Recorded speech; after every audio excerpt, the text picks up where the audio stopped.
Hello, you wonderful people, and welcome to another episode of Super-Fanta-Fi. This being a show where I talk about TV shows of the supernatural fantasy and/or science fiction genre. For today's episode, I'm going to talk about the latest episode of Falling Water. Another great episode. A lot of things that kind of went down in this episode that we need to discuss, so let's break it down bit by bit.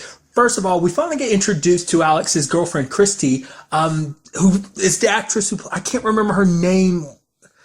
It's going to bother me. Her name, she was on Jessica Jones and on Luke Cage because she played the same character, but I'm blanking on her character's name. It was something with an R and I can't remember. Like the most recent thing she's done is she played Fiji on Midnight Texas. So I was like, oh yeah. It took me a while to remember her character's name on Midnight Texas.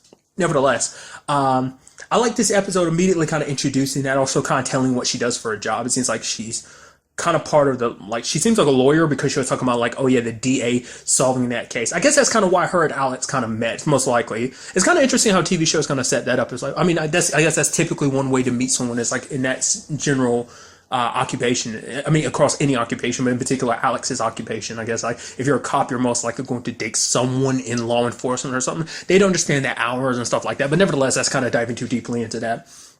But it seems like, and it's so interesting because this whole thing took a different perspective than I thought was going to, and that's the fact is her girlfriend Christy being mad because it's like you're okay, you're away from work, you're not coming home, you're actually spending night at your partner's place, and I'll finish my entire thought. And the fact of the matter is, you almost act like you don't want to be here. You're working on some super secret case. Like, she didn't outright say it, but you can tell she was probably thinking, like, are you cheating on me? Or do you just not want to be around me anymore? And Alex is so frustrated. Alex is like, I want to be, I love you. Like, the reason why I stayed away was because I didn't want you to get mixed up in everything. This is a dangerous killer we're going after. It's like, you go after many different killers, and then it's like, well, it's connected to Kumiko's case. And it's like, we all know Sabine killed her. You said it. Everyone else said this is a clear-cut case. But it's like, no, there's more to it. I can't tell you what's going on. Because even if Alex did explain everything, she wouldn't believe believe her. Just like she didn't believe Taka until Taka showed her. So it would be like, okay, I need you to go to sleep with Taka so Taka can get inside your dream and be like, oh yeah, this is real, but it's even that. I'm sure that's something like Alex is being in this for herself because it's like, I'm a cop, I'm gonna do this just to make sure no one innocent else gets hurt. The last thing she's gonna do is draw her girlfriend into it. So it's a lose-lose situation. And her basic girlfriend is like, oh yeah, I guess you have too many partners in your life. I was like, wow, that sucks. I wasn't expecting that ultimatum. What I was expecting, and I've been calling it, is the whole Christy situation of her trying to kill Alex, because I was like, the moment you went to talk to his family, I was like, you're done. Your fate is sealed, because he's now got your information. Because like I said, like, his daughter Emily had to have given her, like, it's like, oh, you left your card with her. It's like she definitely had told her dad about it, because in her mind, it's like, my dad's not a bad guy. Like, it's that dad, they got this whole thing wrong, right? It's like, yeah, honey, they must got the wrong guy. Like, I haven't done anything bad. It's like, okay, see, I knew it. My dad's an awesome person. See, just like, and I'm sure that's any child's opinion. They would never, especially when you have a parent that you look as good. The fact of the matter is, she doesn't see her father the way, her mom Karen sees, so she kind of sees the darkness that's there, but Emily just sees her good, caring father. That's just the only side of him she's seen. I'm curious to see what that means going forward, because still there's that aspect of the fact is that he went in her dreams as a shadow man. Like I said, I don't know if that was just his one way of, like, waking her up because he was going to try and talk to her, or he just never got, like, I didn't know what the point, like, why would you go to, like, you can obviously control that, so why did you go in her dream as shadow man? Like, what's that all about? Or was it better that way because she was already having a nightmare? So you just, I don't know. It just was kind of an interesting thing that never really was kind of brought up. So I don't know. Well, maybe really quickly, maybe it's the whole aspect because he is a shadow man. His powers kind of like go inside with fear. So maybe he was trying to figure out what was bothering his daughter nowadays, because it's like, oh, if I come into her dream and fill it up with fear or whatever, then maybe her fears will come full circle and I can find out, oh, what's bothering. Maybe, I don't know. Nevertheless, but I was scared the moment that happened. The moment Christy came around the corner smiling, kind of was she smiling? I don't remember. She had her hands behind her back.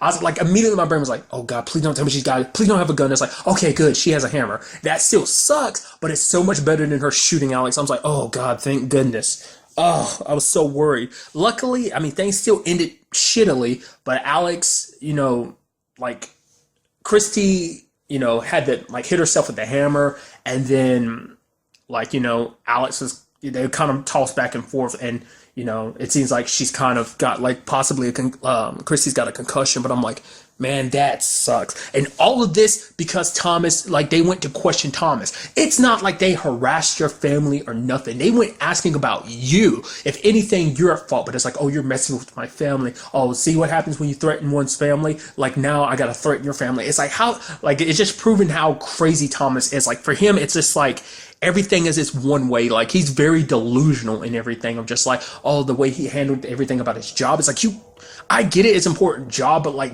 going to the extremes that you've gone to just for a personal vendetta. Like I said, we still don't 100% know of that whole Sam situation. It seems like that was like an audition, but also it was just, oh, I'll take care of this because it was personal. Maybe management chose him specifically because of the whole aspect. But nevertheless, getting off topic, but it's just like, man, like I said, the moment Alex left that, I was like, he's coming after you. I didn't know whether he was going to make Alex do it, but I guess like it was easier to do it to Christy. Like, well, because I guess, like, I don't know. I guess, well, mainly because Alex wasn't sleeping because she's so busy working on his case. And I guess it would be more effed up for her to be like, oh, I'm killed by my girlfriend, and then my girlfriend has to kill herself afterwards, rather than it be like, oh, Alex being taken control of. I don't know. I guess because, like, I guess that would be the bigger punishment. It's like, oh, watch as I use your girlfriend to, like, puppeteer your girlfriend into killing you, so. It's super messed up the way it kind of cuts back to kind of the dream world, showing him moving her mouth and everything. It's almost like some Freddy, like, Nightmare on Elm Street type of thing, which I, made the comparisons to earlier in the season. But now it's like Taka's like, yo, he wanted to make it personal. Now we're going to make it personal, which the thing he cares about most is his daughter. So it's definitely going to get interesting. I was like, holy crap. I wasn't, like I said, I saw it coming, but at the same time, I didn't see it going down that way. So, like I said, at the very least, no one died. Well, I mean, except for the divorce lawyer. Man, he got it hard. Like, apparent suicide with him hanging himself. It's like, holy crap. Like, Tom's willing to kill everybody, dude. It's like, what did that divorce lawyer do? It's like, oh, all he is doing is working on your wife's behalf, your ex-wife's behalf, and you killed him for it. It's like, holy crap. That's crazy. Just because in his delusions, I guess the fact is he still wants to get back with his ex-wife, because he hasn't done anything to her. He's done stuff to other people, but not to her directly, because I guess no matter what the situation is, no matter how he feels, either he's still in love with her and it's like, oh, I can get my whole family back together, or it's just because he can't hurt her, because if he did, it'd bother Emily, and that just wouldn't do him any good, so he'll suck it up and leave her alone for now. It's hard to say at this point in time, like I said, just how delusional he is. That's one side of the episode. The other side of the episode deals with Woody not being very helpful. And I love it being like, oh yeah, you can always tie the whole Taylor using the Shadow Man to murder people thing. And Burton's like, oh, how? You're a smart person, Bert. You'll figure it out. It's like, how? Like, I mean, the fact of the matter is, how do you do that? Because the big thing is like, how do we prove the Shadow Man is the one behind all these murders? You can't really bring that up. Can't use that as evidence in court. The whole like, oh, going into people's dreams thing. It's like that. How do you prove that? And now at the same time, you're saying like, prove that while also proving that Taylor Bennett hired Thomas as the Shadow Man to kill the, like, how do you do that? Because they were like, the best thing we can do is get Bennett on human trafficking, but Woody's not being much help. Then obviously him and Bill butting heads. Because it's a situation of both of them having to recognize kind of the shitty people that they are. Woody for being an accomplice to all these things. Because, yeah, he might not have been on board with Bennett with everything that she's been doing lately. Because even, like, the James situation wasn't connected to Bennett, apparently. Which is kind of an interesting thing. Like, Bennett's only, like, a recent development. She might have been connected to the works, but, like, she might have been already off doing her own dream dealings. Or, like, with dreamers as human trafficking? Or is this her first rodeo, or has she done it elsewhere before? But because Woody's like, oh yeah, this is the first time in this whole situation that he's worked with her. Which I also appreciate the fact is that he's being so candid about, like, not candid, dodgy about it. He's like, oh yeah, I don't want to say anything that might implicate me. It's like, what? I mean, it's something that comes up in the episode. It's like, well, yeah, Woody's very selfish. But at the same time, like, Woody's throwing it all back at Bill. It's like, oh, what about all the shady backdoor dealings you had? It's like, well, I explained everything to Tess. It's like, really? Because I'm pretty sure you got, like, a lot more skeletons in your closet. Like, because it's something, like I brought up before, they had brought it up in a past episode, like, Burton himself is like, yeah, there's stuff. You can never 100% trust everything that comes out Bill's mouth, because Bill is always hiding something else. Like I said, there's still like, there's stuff in season 1 that I don't know if he ever told Tess 100% the truth. There's a whole Andy situation. Taka came asking about Andy. I don't think Bill ever came clean to Tess about that. Not unless at some point in time he did, but it's like, oh, that was something else. It's like, just because it would have interfered with his plan, which, there's more to this whole Tess and James thing. Maybe secretly it's also connected to his sister in the sense of like, maybe he knows that even though she died, that she's somewhere on a dreamscape, which once again, they call it the dreamscape. They don't like, I really like the whole aspect of Topeka, but I guess it served its purposes since they don't refer to it as that. Like I said, they refer to it as the dreamscape now. So I really like the whole code name of Topeka, but nevertheless, maybe her mind's lost somewhere, because in this particular episode, in the dream, you see him watching a video of him and his sister, and he said that she was kind of lost in that world, so maybe he wants to get Tess and James to help him find her, because Tess is like the best tracker, and being as powerful as James is, maybe he can pull her out of the dream world. Maybe that's what Bill's hoping for or something. I don't know. Hence why he wanted to help both of them. And more in particular, he wanted to bring James back to Tess so Tess would be so indebted. He did say he want both of them, but I can see why he probably would want, well, I guess they are kind of a team, so I guess it's kind of a package deal, which he could use both of them. But I think that might be ultimately what that's all about. Like, because the story about him and his sister keeps developing more and more. Like, it was a little bit something we heard a little bit last season. We're hearing a little bit more about it, but I feel like that's a subplot that seems like it might be kind of etching its way forward, that it's pushing itself more in that direction of being more and more important, but ultimately we have to wait and see. But what really got me in this episode was the fact is that Woody went to that bar, and the bartender is like, okay, I'm gonna give you the best advice. It's like, why are you helping him? I don't get that. Like, are you like, do you and Woody have a history or something? Because he's given Woody advice before now, basically like, oh, you tired of being a douchebag? Well, stop being a douchebag and make a change, do something different. He's kind of giving him the same advice now, and it's like, oh, if anyone asks, I didn't see anything. It's like,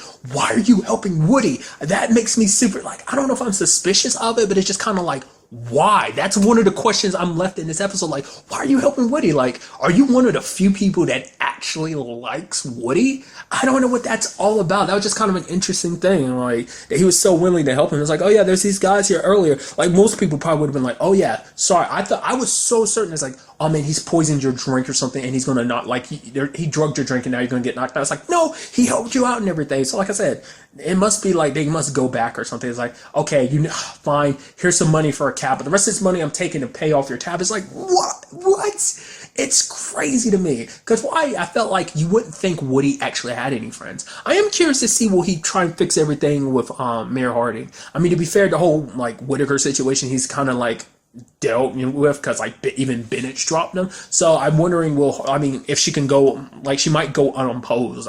There's like, Whitaker was her only other opponent, and with everything that's kind of going down about him, yes, Harding's got her own struggles, but he's kind of on the other end of like, oh, he's exposing himself, walking out naked in front of a whole bunch of people. So definitely screws him over a lot harder than her whole scandal. So we'll see. I wonder, will he try and make amends for that or work towards her or something? It's kind of interesting, because even then, like, Woody wouldn't even go too much detail about what he was meant to do with that whole Harding situation. That was kind of interesting. So he is willing to help. He will protect Bill in the whole Dreamscape situation. It's like, yeah, you have to worry about the Shadow Man. Don't worry, I'll have your back. And the fact of the matter is, I'll be a lot more helpful taking down this whole Bennett situation, because apparently all his funds have been frozen. So basically it was like, what was it that lady at the bank had said, was like, his account had been flagged, which once again just shows you how powerful like Bennett is. It's like, oh yeah, like, I'm in to be fair, I'm powerful enough position that I can try and like skew an election for mayor, so there's that.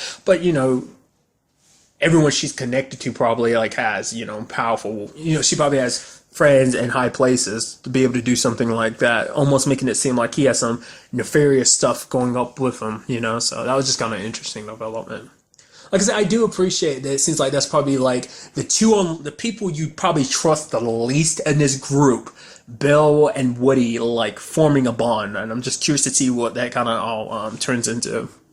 But the other side of the story deals with Tess and Burton, more so Burton, because Burton's having nightmares more and more often. They're about Ronald, the boy who was their interpreter when he was in the military, and it's just him dreaming about Ronald's death, but he's not opening up to Tess about it. I didn't like that whole like teaching her, like, it's like, oh yeah, the practicing to kind of burn off some of her like anger, and then at one point she's like, she's not my mom, and ends up punching Burton. It's like, oh crap. It's like, no, I'm good. It's like, oh my god, you're bleeding. I was like, wow, Tess got you good, dude. It's kind of interesting because it's like both of them are very similar in the sense of neither one of them wants to really talk about their stuff. Like Burton, kind of like, no, no, no, no, don't worry about my issues. Like, I'm gonna keep it to myself. Because like before, like Tess was like, okay, do you want to talk about it? And he was like, Paul's, and he was like, no, I'm sorry for waking you up. So it's like kind of pushing her away, even though y'all had like that huge kiss last episode. It's like, no, no, no, no, I'm pushing you away. Which, you know, it kind of comes into the episode later on when Tess kind of talks about the fact is that Burton kind of pushes people away. I mean, also, you have to consider everything he went through last season with Olivia too, and enough to kind of drive you a little crazy. You'd be a little hesitant to go into relationships going forward too, but obviously they click. But like, I guess that was kind of supposed to play into the fact is because it's like, oh, because for one, they hadn't even talked about it. Like I was like, oh, we had that huge makeout session the last episode. We're not going to talk about that at all, just because they're kind of caught up in everything. You know, Tess is dealing with the fact is like, oh yeah, Charlotte's not my mom. I tried calling her, can't get contact with her. Isn't it funny that I find out about this and my mom just up and disappears? Like, it doesn't seem like she's even visited Sabine, so like how's she been going this entire time? Like, what's up with it? Because another aspect I brought up before, like I said, it depends on what storylines they're dropping. Is the green sneakers, is it supposed to represent the fact is that they're all dead because of the whole way season 1 ended? Or is it supposed to be like they're kind of in hiding while they replenish their numbers? You know, because the green sneakers have a connection to Tess's mom, Charlotte, too. So there's that whole thing. So I don't know if that's connected, not connected at all, which kind of have to wait and see. But the fact is that neither one of them is really good at opening up about their whole situation. So they kind of both like to deal with things on their own. So something they both have in common. But the sad thing is that for Burton, like, I had a feeling that there was more to that story with Ronald, but it turns out that more was the fact is that he accidentally killed Ronald. And once again, I emphasize that it was an accident. They were in the middle of battle. They were in the middle of a gunfight, and he just accidentally shot Ronald. Ronald showed up, even though Burton had told him, like, hey, don't be there. But it's just like, Ronald just wanted to do whatever he could to help. You know, Burton was his friend and everything. But at the same time, even like Ronald's family, you know, it's like, hey, like, you did what, like, at the time, like, Burton just couldn't bring himself to talk about it because when he brought it up to his commanding officer, it's like, oh, all I got from it was because for Burton, it feels like he didn't even listen to me. All he did was give me a medal, which makes you think that Burton it makes him feel even worse because it's like, oh, I'm being rewarded for messing up like that, taking a young person's life, like, because Ronald was only 14 at the time, which also puts that in perspective because that was literally only 6 years ago, because they're like, oh yeah, Ronald would be like 20 now. But like his brother was kind of like, no, like Burton's holding on to this burden, but it's like, he did help Ronald. Like, the fact of the matter is, Ronald is safe with God's, you know, embrace. And the fact of the matter is, he did save Ronald by helping us, by bringing us here to, like, America, which was Ronald's dream. Because of that, like, you've helped him, and you saved us, and you saved him, and you've done what he would have wanted you to do. So, and Tess, I was actually surprised too, because I thought Burt was going to be a lot more pissed about Tess invading him in his dream. I kind of felt like that was the way it was going to go, but I didn't know it was going to be under those circumstances. I thought Tess was going to be like, okay, Burton's about to go sleep, I'm going to go to sleep too. But it's like, no, like, it's just because she heard him screaming, and she just, you know, wanted to do whatever she could to help him. And it does seem like at the end of the episode, he does tell Ronald's brother the truth. Doesn't seem like his brother's pissed. It seems like his brother embraces him and is like, you know, understanding about the whole situation. So that's good. That there is a silver lining to that whole situation. Because it's kind of sad because, like, Tess was also like, you know, you don't have to live with that. You could just go to a different dream. But for Burton's like, no, I need to. He's like, I don't deserve to kind of forget what I did. I've always got to remember that I can't run from this, you know? And that's kind of an interesting thing. So I'm curious to see what that means going forward. Because obviously, like, it's a manifestation of his consciousness. I was also wondering, I was thinking, like, oh, is this like the Shadow Man going to use that against you? Once again, the whole aspect of his whole thing being kind of centered around fear and everything. So in some shape or form, that's probably going to come back in Burton. Like, it seems more so than anything he uses, well, because the fact is, it seems like he takes your dream, because, like, the fact is that he disguised himself as Harding, trying to getting close to Woody. So it seems like he gets to know you a little bit by either that was some information that Bennett had given. Well, no, because there was a whole, I don't know. Because, like I said, it does seem like it is just pure fear that allows him to kind of control you because of what he did to Sabine. Because, like, all he did manifest himself as was, like, bugs, and then enough to kind of make her, like, not realize what was going on. So, like, it seemed like he's never really had to manifest, like, because even with the whole Sam situation, it seemed like he might have manifested himself as himself. So it doesn't seem like he really goes through the trouble of disguising himself. It's just, like I said, it's probably a situation, like, what was the most recent example of that? It's like a sense of fear. It's probably not even like he actually makes your fear come true. It's more likely that he fills you with a sense of fear, that of dread that's just kind of like overwhelming. Didn't someone earlier this season kind of make that comparison? I think Taka had talked about that. It was just kind of like this weight on you that you just couldn't get away from. So it's kind of like the comparison. So I don't know. Like I said, the Woody situation, but maybe that's also because the whole Woody situation was a little bit different because he was doing that very hands-on. So he manifested his powers in a different way as disguising himself as Harding. So I don't know, just something to kind of think about. The whole point was I was wondering if he was going to use Burton's past against him, use everyone's deepest fears against him, and maybe we'll see that going forward. I'm very interested to see where the next episode takes us. Like I said, this was a great episode. We should be nearing the end of the season. I think there's only got like a few more episodes left. This might be like episode 6 or 7, I think. So maybe like 3 or 4 more, depending on if the season's 10 episodes long or not, because I would assume just because the first season was, but I haven't looked into it.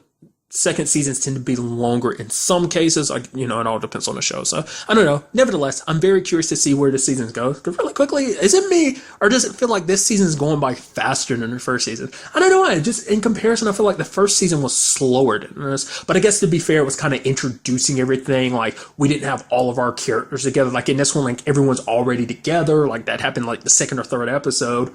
And like all working towards a single goal. You don't have to kind of go through the whole like introduction process of trying to understand everything. Like it's already kind of been laid out in the first season, so I guess it can like go a little faster to see. Maybe I don't know. Maybe that's just me. So, but really, that's all I want to talk about in this episode. Till the next time we meet, be happy, be safe, live life to the fullest, and enjoy it. Good day and good